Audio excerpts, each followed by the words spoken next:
I'm standing at the northwest corner of our property. Linden trees with quince, vinca, and hosta underneath. Most of this stone walk was laid in 1878, coming from Laceyville, PA, and this property was among one of the first of 6 properties in the village of Waverly to put down stone walks. We have had to replace and/or repair some of the sidewalk.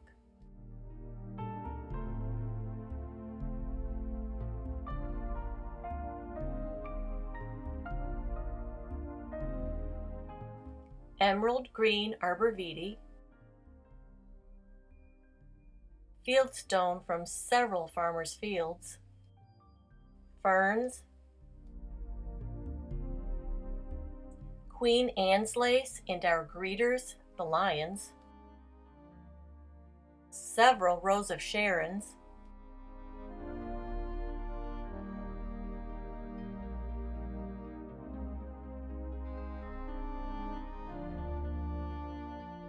daisies on one end, and Chinese lanterns on the other end.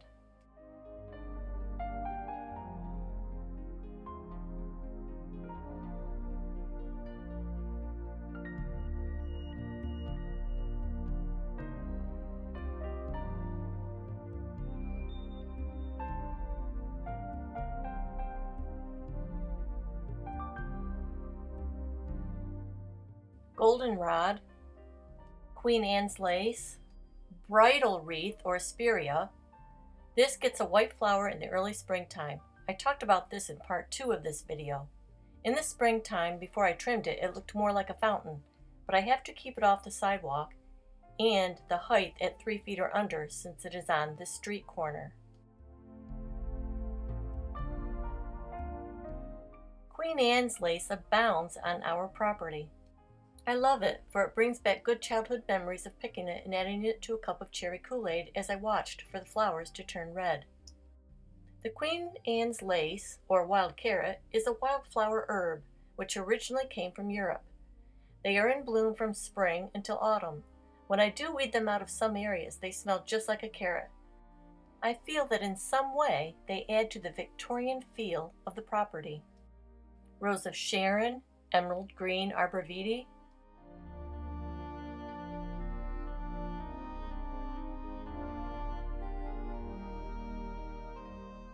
there isn't much color on this bank right now, except for the greater celandine. Soon, the Rose of Sharon will be blooming. This garden area is most vibrant in the spring and early summer. Notice this tall pine tree covered with some kind of a vine. This was the pine tree in 2010, and it had some dead branches in it. Each year, there are more and more dead branches.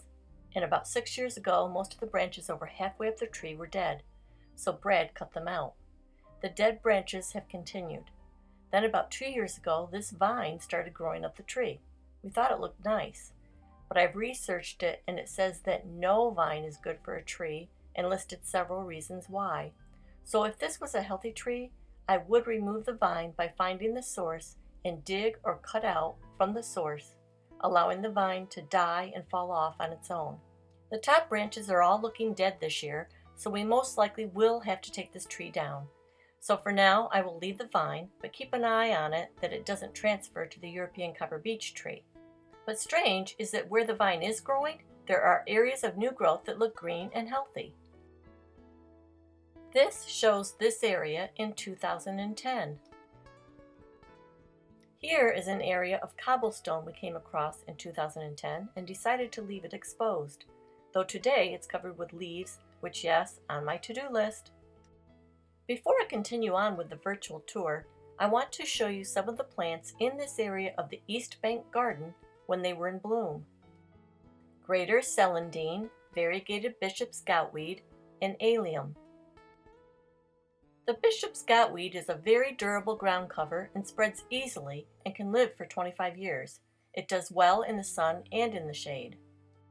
The purple allium prefers lots of sun and are drought-tolerant plants. The flower of the allium symbolizes strength, good fortune, unity, patience, and grace. Rhododendrons, The rhododendron flower symbolizes beauty, love, positivity, and energy. Azalea. The azalea flower is a symbol of femininity, softness, elegance, and wealth. Herb robber is an herb that used to be sold as an ornamental plant and also used to be used medicinally.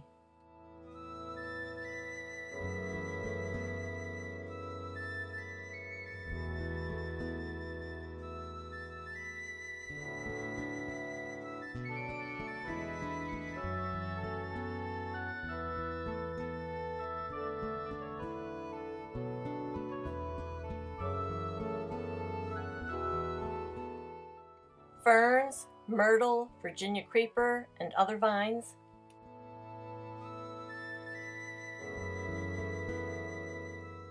I'm not sure what this bush is. I'm waiting to see if it gets any flowers.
Looking to the southwest corner of our property, where I started this virtual tour in part 1.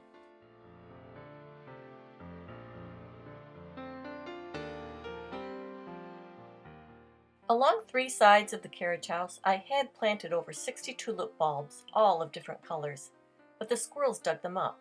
I would catch them doing it. Very, very frustrating. So for now, I let the celandine take over.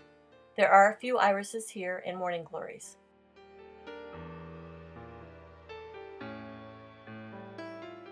I am now up to the front of the former carriage house. More decorative fencing, Boston ivy, spiderwort, spotted dead nettle,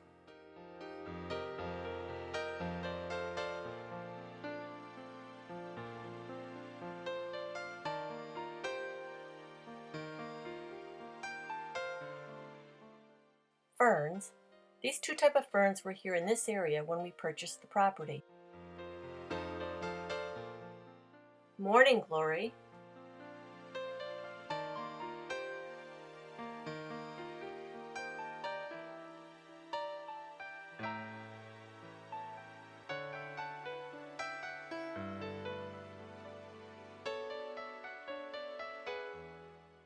Arbor Vitae,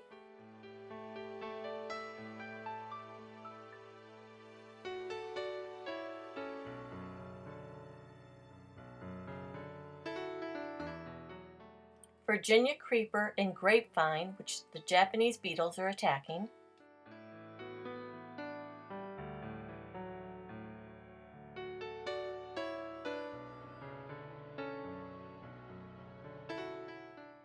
hosta,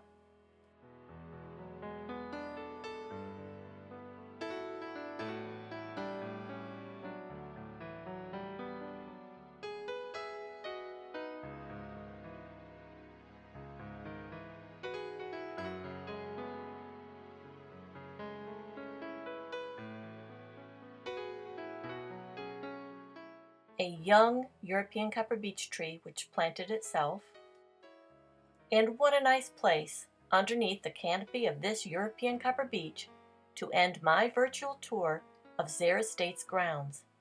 I hope you enjoyed all of your tour, parts 1 through 5. Please subscribe to our channel. Thank you.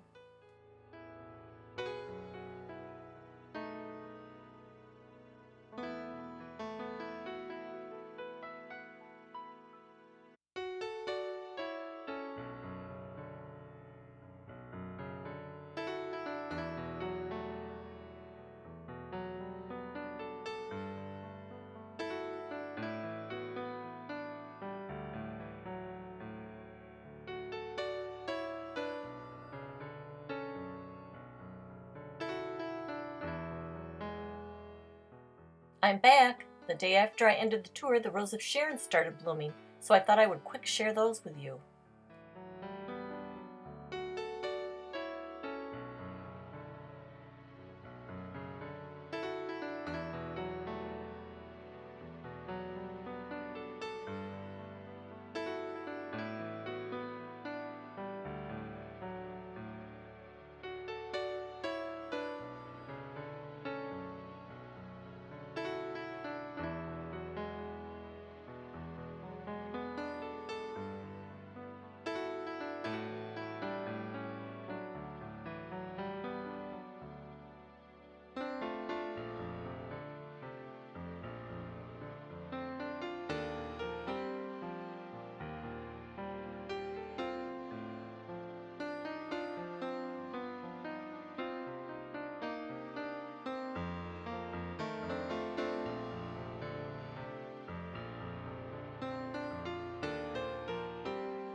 Okay, so I'll end under the canopy of the linden trees instead. Thanks again for taking this virtual tour, and please subscribe to our YouTube channel. Thank you.